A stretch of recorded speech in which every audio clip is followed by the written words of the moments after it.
আসসালামু আলাইকুম সবাইকে। সবাই অবশ্যই ভিডিওটা কন্টিনিউ করবেন। প্রথমেই বলে দিলাম। তো আজকে আমি দেখাবো ফেসবুকে কীভাবে ভিডিও আপলোড করতে হয়, লং ভিডিওটা। তো আমি যে ফেসবুকের প্লাস আইকন ওইটাতে চলে গেছি, আর এখন আমি চলে যাব গ্যালারিতে। আমার কিছু অপশন এখানে হাইড করা আছে, যার জন্য ফেসবুকে অ্যাক্সেসটা দেওয়া নাই। সো আমি যে ম্যানেজে ক্লিক করলাম, এখান থেকে আমি চলে যাচ্ছি এখন গ্যালারিতে। এখান থেকে আমার একটা সিলেক্ট করা ভিডিও এডিট করা আছে, সেই ভিডিওটা আমি সিলেক্ট করে নিলাম। মাঝে মাঝে একবার ট্যাপ করলে আসে না, তো দ্বিতীয়বার ট্যাপ করার সময় অবশ্যই চলে আসে। তো আমি এখন ভিডিওটা নিয়ে নিলাম এখান থেকে।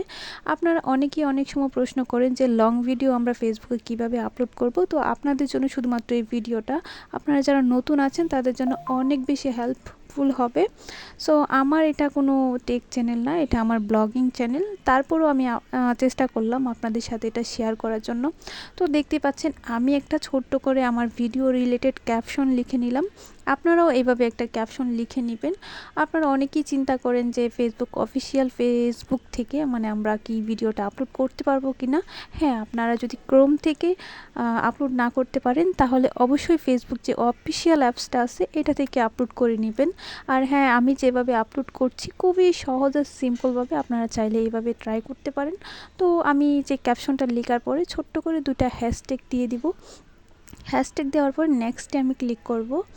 নেক্সটে ক্লিক করার পর আমাদেরকে একটা পেজে নিয়ে গেল, দেখতে পাচ্ছেন। তো এখানে ক্লোজ ক্যাপশন নামে একটা অপশন আছে, এটা আমি ক্লোজ করে দিলাম। আর এখন আমি লোকেশনটা দিয়ে দিব। আপনারা চাইলে দিতেও পারেন, নাও দিতে পারেন, কিন্তু লোকেশনটা দিলে একটু ভালো হয়। তো লোকেশনটা আমি আমার লোকেশন অনুযায়ী দিয়ে দিব, আপনারা আপনাদের জায়গা অনুযায়ী দিয়ে দিবেন। তো আমি দেখলাম যে এখানে স্টার বা আপনাদের যদি কারো মনিটাইজেশন অন করা থাকে অবশ্যই এটা ওপেন করে নেবেন। আর এখন আমি ভাবছি এটাকে শিডিউল করে রাখবো, যার জন্য শিডিউলে আমি ক্লিক করলাম। এরপর আমি শিডিউল করে রাখলাম আমার টাইম অনুযায়ী। তো আপনারা দেখতে পাচ্ছেন এখন যদি আপনারা কোনো থাম্বনেইল অ্যাড করতে চান অথবা কোনো টাইটেল লিখতে চান আরও এক্সট্রাভাবে, তাহলে যে এখানে অ্যাড টাইটেলে ক্লিক করার পর আপনারা দেখতে পারবেন যে কোনো লেখা লিখে দিতে পারবেন, এটা কোনো সমস্যাই হবে না। সো আমিও ছোট্ট করে একটু লিখে নিলাম। না, আমি মাঝে মাঝে লিখি না, আপনারা চাইলে লিখতে পারেন, নাও লিখতে পারেন। সো এখন আমি যেটা করব, থাম্বনেল কী করে অ্যাড করবেন ভিডিওটাতে। তো এই যে দেখতে পাচ্ছেন ভিডিওটা, এখানে ক্লিক করার পর আপনাকে এরকম একটা পেজে নিয়ে যাবে। এখান থেকে আপনি অ্যাড ফ্রম গ্যালারিতে যায়া আপনার যদি কোনো থাম্বনেল আপনার এডিট করা থাকে এখান থেকে নিয়ে নিতে পারবেন। আমি আসলে কোনো থাম্বনেল এডিটই করি নাই, মানে মাঝে মাঝে এরকম হয় আমার।